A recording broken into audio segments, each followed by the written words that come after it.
Is TikTok making young people more right-wing? TikTok has been credited for the success of the populist right with young people in Britain, the US and much of Europe. To what extent is this true, and is this even the right question to ask? Let's start by taking a step back and looking at how the modern media landscape has been totally transformed in recent years. You could call it the Great Fragmentation. For decades, media consumption was mainly a shared communal experience.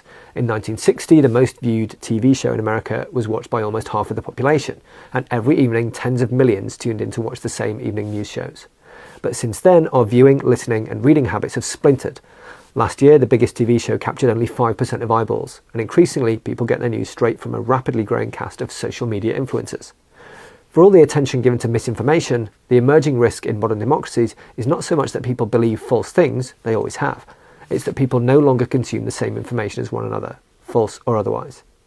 To give a recent example, in January of this year, almost half of right-wing Britons said they had heard about Britain's grooming gang scandal in the news in recent days, compared with just 1 in 10 left-wing voters. This is not so much a question of whether a particular piece of information is true or false, as of whether different people encounter the same information at all.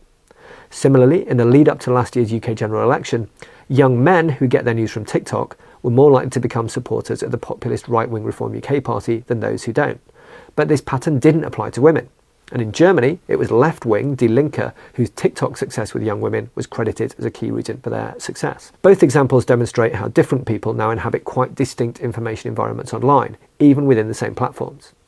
In this sense, we should no more ask whether TikTok makes people more right-wing than ask whether TV makes people right-wing. It depends what you're watching.